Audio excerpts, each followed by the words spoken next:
All right, now we are in the basement at 4799 Vermont Route 7A.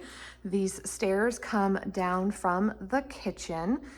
So as you walk down, you can appreciate the poured concrete floor. Here we have the 200 amp electrical service. Here for this house, everything is neat and tidy. Lots of extra breaker spaces. So not only do you have 200 amps here in the house, but there's also a 200 amp service going out to the red garage. So stay tuned for that. The tanning bed does not stay with, that is going to disappear, but the extra freezer is negotiable. Back here, you can see we've got the pressure tank. So the water source here is an abundant spring, delicious drinking water, fresh Vermont mountain water. So everything is kind of coming into the house here through that pressure tank, running through the whole house filter. And then you also have a softener system. There's extra utility sink there. And then we have a newer electric hot water tank. So this is a 50-gallon, find my little 50-gallon right there. And this is just the old tank sitting here, so that is not connected to anything.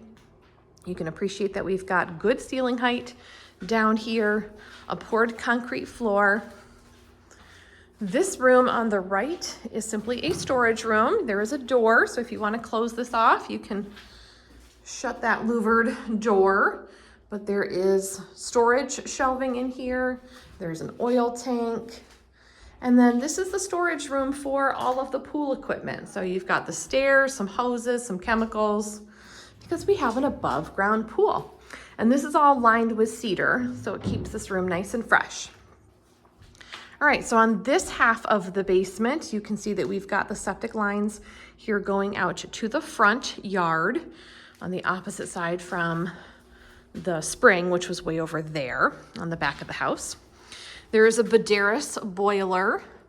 So this is really nice. I'm gonna zoom in a little bit here so you can appreciate what you are seeing here with the boiler.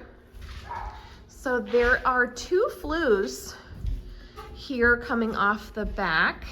So the boiler is exhausting into the first one. Here you can see the pipe going up there. I'm gonna zoom back out now. And then the one on the right is connected to the wood stove that is upstairs in the dining room. So two separate block chimneys so that you are able to run oil from the boiler into this one.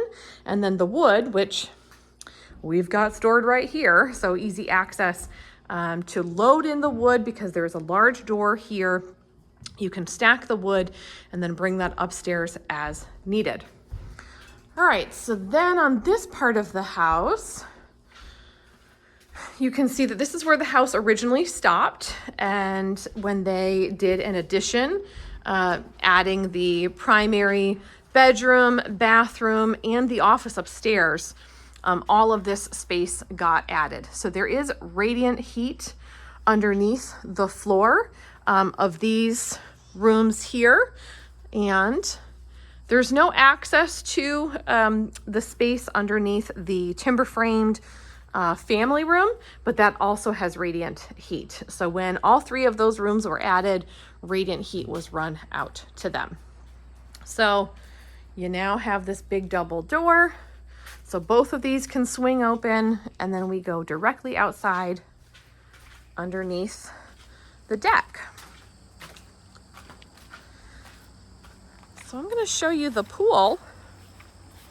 It did not get opened this year, but it's a fantastic above ground pool with the kind of curved decking built right around it. You can see here's where the stairs normally attach right here to the deck platform.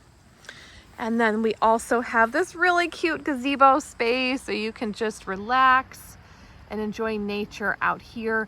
The land keeps going way past the pool. So this is tucked in here very private spot. Nobody can see you. There's no neighbors, no trees, no traffic. The trees are totally making it very, very private to enjoy the pool. So here's the deck off of the primary bedroom and the office.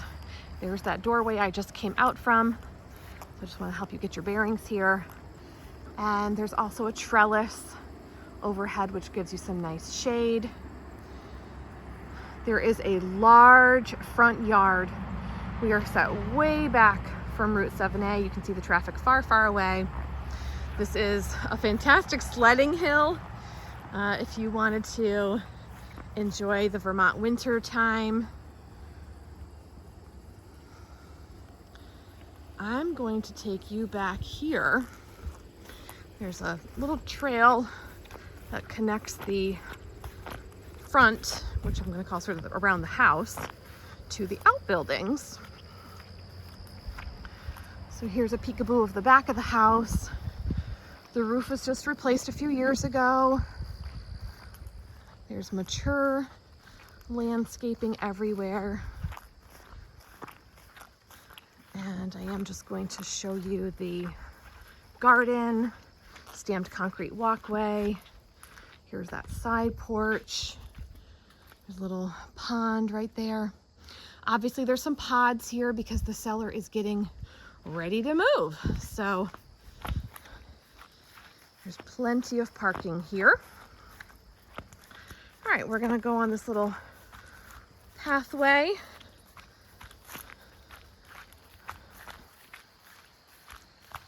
So one of two outbuildings here.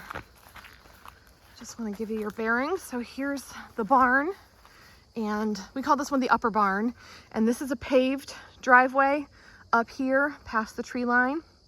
Swing back and show you, there was the house. So let's start here in the red garage building. I'm gonna zoom out and so you can see the whole thing.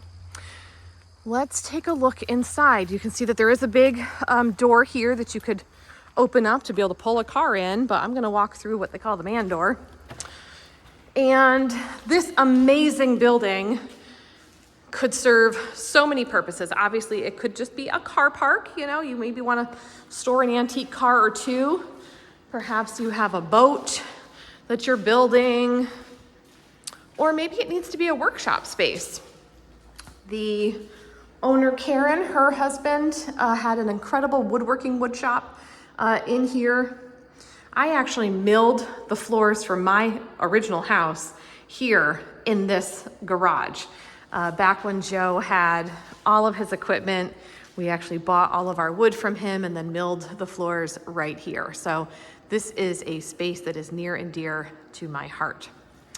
The car is not included. Seller is taking the Mustang with her, but I do want to show you that there's a little room back here with a glass front door. So if you needed to store something in here behind a closed door, kind of maybe make this more of the office space with a desk, you could do that. There's another door here.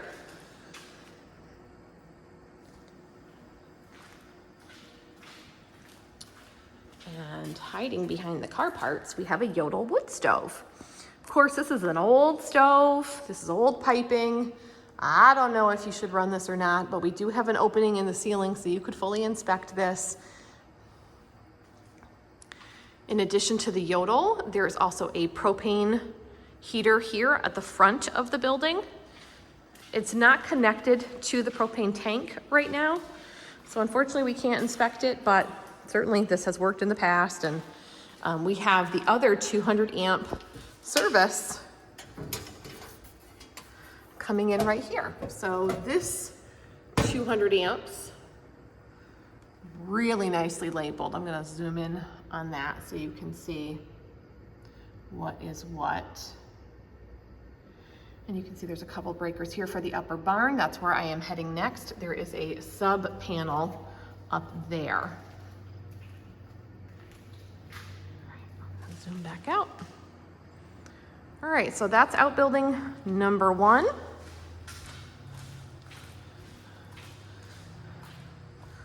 Let's head up to the barn. So the original barn that was here actually burned down about 10 years ago, which means that this beautiful timber frame barn is only 10 years old. This was the late owner Joe's specialty. He was a timber framer, so you get the benefit of somebody building this for themselves who knew exactly what they were doing. So here along the north side, there's a big covered kind of porch-ish area, just additional storage space, which is great. Inside, there's 2 big double doors that just swing open, right? That they just open on both sides. You've got the transoms along the top for some beautiful natural light. It still smells brand new in here. The wood is amazing. So from the doorway I just came in, if you go to your immediate left, there's your bank of light switches, and then there is your sub panel. So much extra room in case you needed to add additional circuits for whatever your business might need. So this barn is not heated. Obviously it's not insulated, but I do have a full second floor. So head upstairs with me.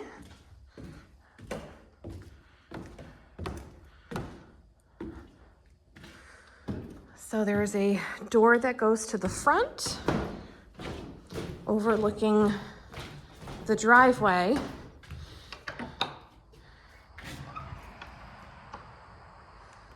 Keep in mind that there is nothing outside of this doorway, so please don't take a step off. Likewise, there's a set of French doors along the back that don't go anywhere. So safety first, please use caution. We have casement style windows out here overlooking the metal roof. And I'm not sure if you can see through all the condensation. It was pretty cold last night, but there's a corrugated metal roof over on the red building. So standing seam metal on this roof and corrugated metal on the red one.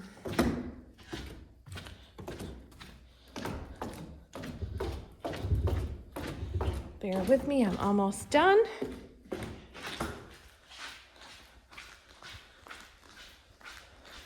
Okay, then back outside, I've got another good sized shed with a standing seam metal roof.